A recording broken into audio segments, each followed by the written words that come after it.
예. 아직 꽃 구경은 많이 하셨습니까? 예, 앞에 우리 교회도 이렇게 벚꽃이 피었습니다. 깜짝 놀랐습니다, 사실은요. 예, 저는 이 벚꽃이 우리 교회 앞에 있었나 이 생각을 잘 못하고 있었기 때문에 근데 마지막 이렇게 만개하는 거 보니까 참 보기 좋더라고요. 그러니까 이제 꽃이 많이 또 만개 있을 때 많이 다니세요. 일만 열심히 하겠다, 물론 좋습니다. 근데 쉼도 필요합니다. 이 자연 살아도 볼 수 있는 그런 마음의 여유를 갖는 것이 참 좋습니다. 조금 있으면 농사철이 됩니다. 저는 농사하는 법을 잘 몰라요. 안 해봤습니다. 저는 농사꾼의 아들이 아니라 장사꾼의 아들로 이렇게 성장을 했기 때문에 농사는 잘 모릅니다. 근데 조금 지나면은 이제 농번기가 됩니다. 농번기가 되면은 이렇게 묘목도 심고 또 물도 많이 받잖아요. 그런데 그런 기억이 있어요. 그런 봄이 되면은, 그런 농번기가 되면은 그런 그 이렇게 논에 벼가 심어져 있는데 햇빛에 이렇게 반사가 되면은 그 안에 물 속에 있는 것이 다 투명하게 보입니다. 저도 그런 기억이 있어요. 제가 이제 살던 데는 뭐 이제 서울이지만은 뭐 그때 70년대 뭐 초반 이때는 산업화잖아요. 모든 게 다 산업화잖아요. 빨리빨리 산업화, 공장도 짓고 빈터 빨리빨리 뭘 올리자 막 이런 때였습니다. 그래서 그냥 논밭 다 없애버린 동네에 살았습니다. 그러니까 굉장히 좀 활력이 있죠. 막 움직이고. 그래서 논과 밭으로 가기 위해서는 좀 멀리 나가야 돼요. 뭐 우이동을 간다든지. 그래서 우이동을 좀 자주 갔던 기억이, 우이동 혹시 아시는지 모르겠습니다. 419 탑도 있고 가면은 거기에 논들이 있습니다. 가다 보면은 물속이 환하게 비춰지게 되는데 그 안에 올챙이들이 있더라고요. 올챙이들이 막 그 물속에서 헤엄치는 거, 그거 보면은 참 그 마음이 있어요. 얼마나 좋은지 모릅니다. 그래서 이렇게 초등학교 때, 그때 국민학교 때죠. 그래서 이 올챙이를 관찰하는 것도 이렇게 써서 내라는 그런 숙제가 있었던 것 같아요. 그러면은 그때는 병에다가 이렇게 올챙이 담아가지고 이 올챙이가 어떻게 자라나나 보잖아요. 이게 다 자라는 거 봐야 되는데 그냥 버립니다. 또 이게 근데 우리가 알잖아요. 올챙이가 어떻게 자라나죠? 개구리가 되잖아요. 개구리가 되잖아요. 과정을 다 빼자는 얘기예요. 과정을 다 뺐습니다. 다 아니까 개구리가 됩니다. 정말 희한해요. 어떻게 올챙이가 개구리가 됩니까? 그렇잖아요. 어떻게 올챙이가 개구리가 돼요? 물속에서 헤엄치는 이 개구리가 들에서 또 산에 연못에 뒷다리 펄쩍펄쩍 뛰는 개구리가 되는 거, 이 상상이나 돼요? 우리 아니까 알잖아요. 그냥 모른다라고 생각을 한번 해보자는 얘기예요. 근데 이렇게 올챙이하고 개구리 같으면 이게 이 같은 거다 이렇게 하면 믿을 사람이 어디 있어요? 믿을 사람이 있어요? 이 세상에 그런 일이 어딨냐 그랬겠지. 우리한테 물어보면 당신 이 종식에 있는 거냐 없는 거냐, 어떻게 이게 똑같은 이게 종족이 이게 될 수 있는지, 종이 될 수 있느냐, 아마 이렇게 대답할 것입니다. 우리 아니까 그렇잖아요. 아니까 올챙이가 개구리가 된다 이렇게 하는데요. 자연과학을 연구하는 사람들 가장 미스터리한 게 이 올챙이가 개구리가 되는 거래요. 완전히 변화되잖아요. 완전히 예전에 있는 거 하나도 없습니다. 완전히 이 변화된다는 것이죠. 깜짝 놀래요. 지금은 많이 설명을 할 수 있잖아요. 설명을 잘 못해요. 뭐 이상한 거 다 끄집어 와야 돼요. 다 해야지 되는데 그렇게 자연과학을 하는 사람들 그렇게 다 그걸 인식을 하지는 않거든요. 그러니까 놀래요. 올챙이가 이 개구리가 된다. 이건 정말 놀랄 일이다. 이것은 진화도 아니잖아요. 이것을 어떻게 우리가 설명할 수 있습니까? 이게 하나님이 만들어 놓으신 솜씨, 엄청난 솜씨라는 것이죠. 이것은 뭣도 설명하기가 어려운 것인데 이것은 진화도 아니고 하나님이 만들어준 솜씨라는 것이죠. 우리는 이 올챙이가 개구리가 되는 이 과정을 통해서 우리가 부활에 대한 것을 한번 생각해 보는 거예요. 한번 유추해 보는 거예요. 오늘 본문 부활입니다. 사도 바울은 부활이 어떻게 나타나는가에 대해서 몸의 부활에 대한 것을 이야기하고 있습니다. 특별히 사도 바울은 인간이 어떻게 부활하는가에 대한 질문과 답이 부활하신 예수 그리스도 안에 다 있다 그렇게 말씀하고 있습니다. 누군가 예수 믿지 않는 사람들, 예수 믿는 사람들에게 이렇게 질문을 던질 때가 있습니다. 그러면 좀 겁이 나잖아요. 그러니까 예수 믿는 사람들 질문을 던지면 그렇게 겁 안 나요. 그러니까 저도 목사잖아요. 그러니까 목사인데 일반 성도님들이 질문하겠습니다 목사님 그러면 겁이 나요. 이분이 도대체 어떤 것을 질문할까? 그러니까 이렇게 성도님들이 질문하는 것은요 아주 기본적인 것입니다. 근데 아주 이상한 거 가지고 질문하는 분들이 있어요. 그럼 저는 대답이 그래요. 성경대를 읽으시라고. 어려우시면은 또 유튜브를 좀 찾아보시고 많이 있습니다. 또 제가 주석을 한번 찾아보겠습니다. 이제 그런 얘기를 합니다. 그러니까 늘 목사님들도요 성도님들이 질문할 것을 늘 생각하고 있어요. 늘 준비를 하고 있습니다. 그런데 예수 믿지 않는 사람들이 예수 믿는 사람들에게 질문을 던져요. 어떤 질문을 던질까요? 어려운 질문을 던진다는 것이죠. 예수 믿으면은 죽은 자가 부활을 하는데 어떻게 부활을 합니까? 이렇게 질문하면 어떻게 대답할 거예요? 예수 믿으면 죽은 자가 부활하는데 어떤 몸으로 부활합니까? 질문하면은 어떻게 대답을 해야 될까요? 대답할 준비가 없습니까? 예수 믿는 사람들은요 그 질문에 대답할 준비가 되어 있어야 돼요. 예수 믿는 사람들은요 이제는요 조금 성숙이 돼야 돼요. 그러니까 논리적으로 설명도 하실 줄 알아야 돼요. 그냥 예수 믿으면 부활하는데 자꾸 예수 안 믿는 사람 질문을 던지죠. 어떻게 부활하는데 묻는다는 얘기죠. 그러면은 답할 준비는 되어 있어야 됩니다. 우리가 인생이 죽으면 다 끝이 끝으로 생각하지 않잖아요. 세상 사람들은 죽으면은요 인생이 끝이라고 생각합니다. 그래서 울고 불고 탄식하고 눈물을 흘리는데 우리 예수 믿는 사람들은요 죽으면은 그것이 끝이 아니라고 알잖아요. 그러니까 제가 장례식을 이렇게 집례를 할 때도 그렇습니다. 죽음이지만 이게 끝이 아니라고 얘기해요. 우리에게 부활이 있습니다. 늘 이렇게 이야기하게 됩니다. 이것을 어떻게 우리가 알 수 있습니까? 우리는 이것은 예수님을 통해서 우리가 알 수 있습니다. 이것을 우리가 세상 사람들에게 알려줘야 됩니다. 그래서 예수 그리스도를 믿는 우리는 부활에 대한 확고한 믿음이 있어야 됩니다. 그런데 내가 예수 믿는데 부활에 대한 확고한 믿음이 없다? 그러면 예수 믿어도요 기쁨이 없습니다. 예수 믿어도 감사가 없고요 예수 믿어도 하나님이 주신 축복을 다 누리지 못하게 됩니다. 예수 믿는 사람들은요 내가 죽으면 예수님처럼 부활한다는 이 부활에 대한 확고한 믿음이 있어야 됩니다. 그래서 우리는 예수 그리스도가 중요합니다. 부활하신 예수 그리스도에게 모든 질문과 답이 있기 때문에 그렇습니다. 예수님께서 늘 우리에게 그런 말씀하시지 않습니까? 우리 인간이 죽음 때문에 탄식할 때 예수님께서 어떤 말씀을 하시죠? 내가 생명이다, 내가 부활이다 말씀하십니다. 인간이 죽음을 이겨나가지 못할 때 예수님께서 내가 진리다, 내가 길이다 이렇게 말씀하셨습니다.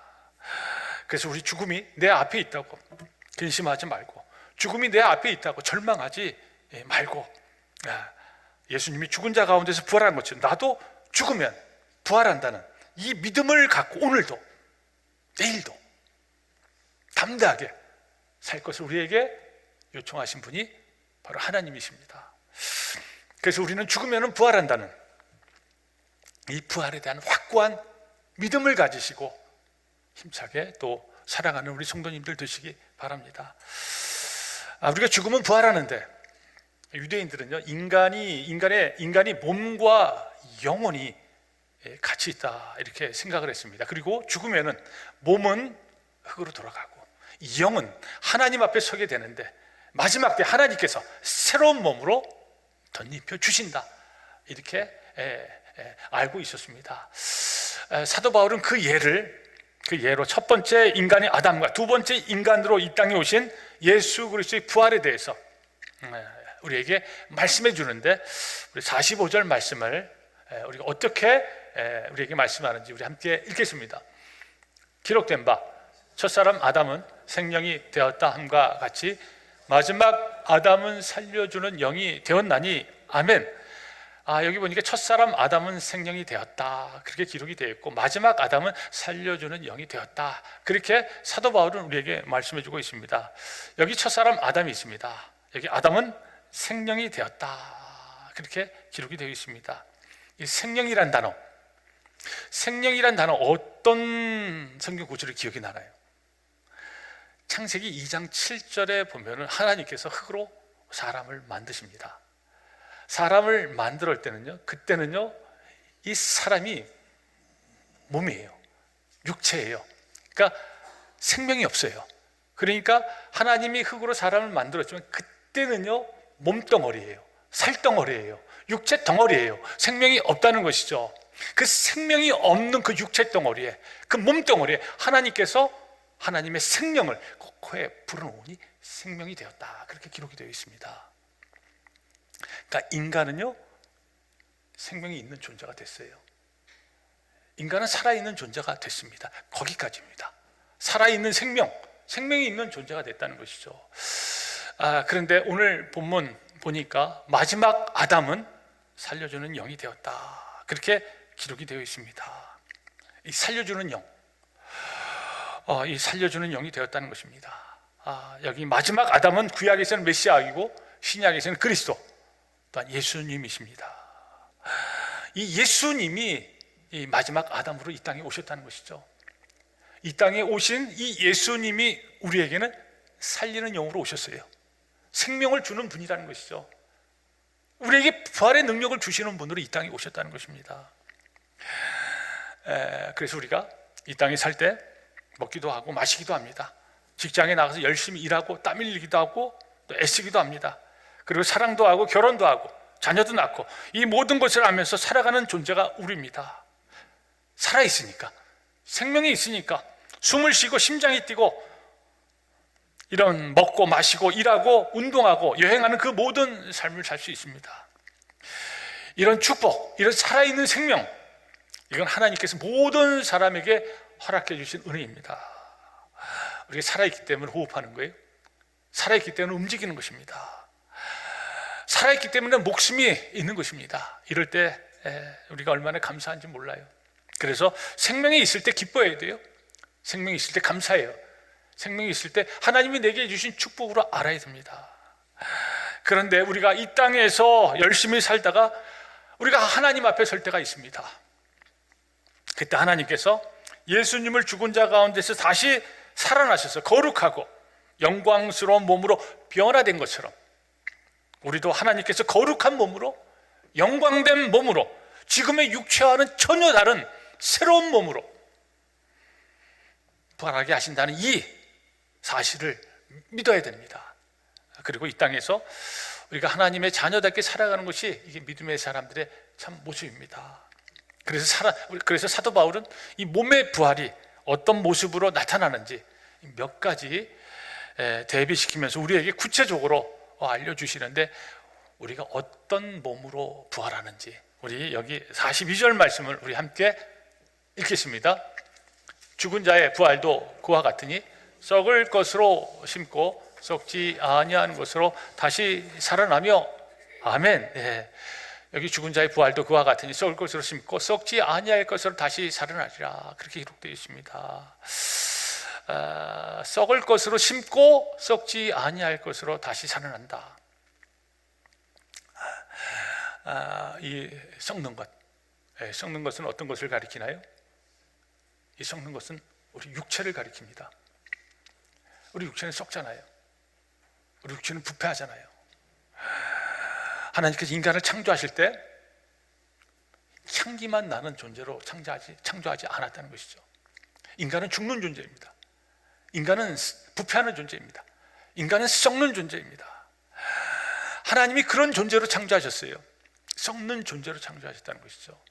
창세기 11장에 보면은요,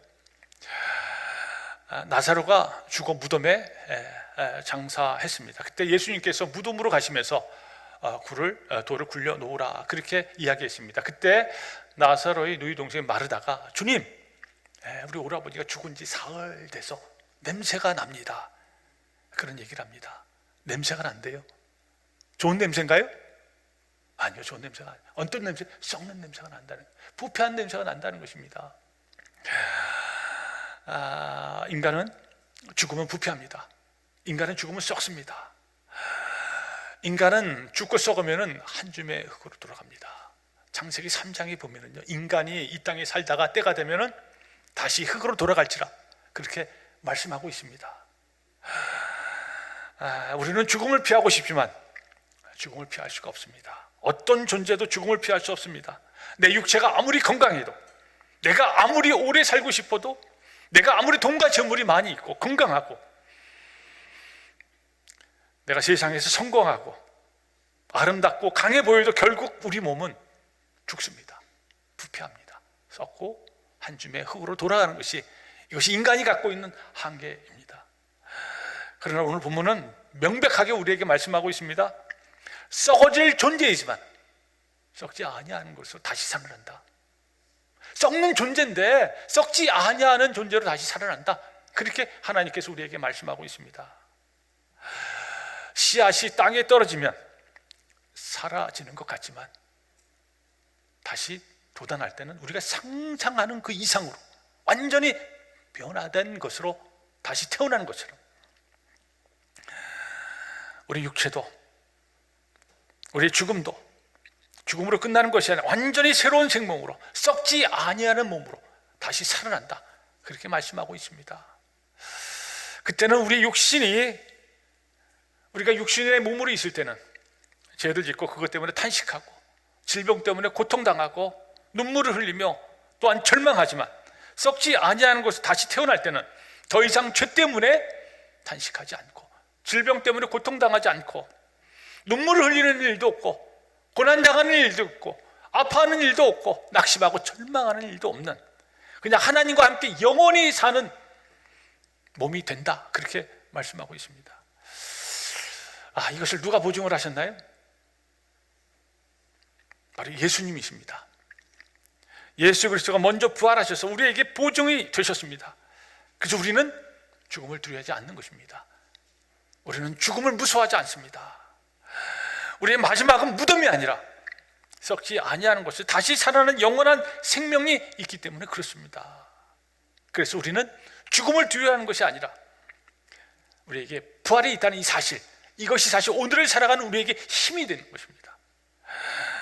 우리가 이런 부활의 소망이 있기 때문에 현재의 아픔도 현재의 고난도 이겨나갈 수 있고 우리 이겨나가야 됩니다. 그리고 또 어떤 몸으로 우리가 다시 살아날까요? 우리 43절 말씀 우리 함께 읽겠습니다. 영광된 것으로 심고 영광스러운 것으로 다시 살아나며 약한 것으로 심고 강한 것으로 다시 살아나며. 아멘. 다시 살아날 때는 하반절에 보니까 강한 것으로 다시 살아나며, 또한 상반절에 영광스러운 것으로 다시 살아난다. 그렇게 기록이 되어 있습니다.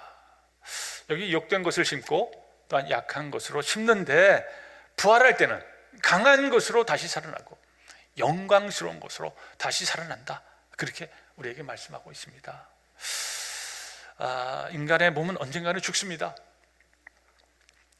우리의 몸은 나이가 들면 쇠해집니다. 그리고 질병 때문에 죽습니다. 또한 자연재해로 죽기도 합니다. 그리고 교통사고로 죽기도 하고, 또한 전염병을 통해서도 죽게 되고, 또한 전쟁을 통해서도 죽게 됩니다. 인간의 몸은 살과 피로 되어 있기 때문에 죽으면 부패하게 됩니다. 썩게 됩니다. 한 줌의 흙으로 돌아갑니다. 그런데 우리가 다시 살아날 때는 썩는 몸이 아니라 강한 몸으로, 신령한 몸으로, 또한 영광된 몸으로 다시 살아난다. 그렇게 말씀하고 있습니다. 이 부활은 단순한 유래 체험이 아니라 명백한 하나님의 약속입니다. 그 근거가 바로 예수 그리스도의 부활에 있습니다. 예수님께서 죽음의 권세를 이기시고 영광스러운 모습으로 다시 살아났던 것처럼 우리도 죽으면 동일하게 영광된 몸으로 다시 살아난다. 이 말씀을 하나님께서 우리에게 허락해 주고 있습니다. 저는 오늘 이 말씀을 준비하면서 그런 생각을 했습니다. 내가 죽으면은 다시 살아나는데 어떤 몸으로 살아날까 생각하게 됐습니다. 도대체 내가 죽으면 어떤 몸으로 살아날까? 우리 성도님들은 그런 생각 안 해보십니까? 우리가 죽으면 부활한다고 하는데 어떤 몸으로 내가 부활할까?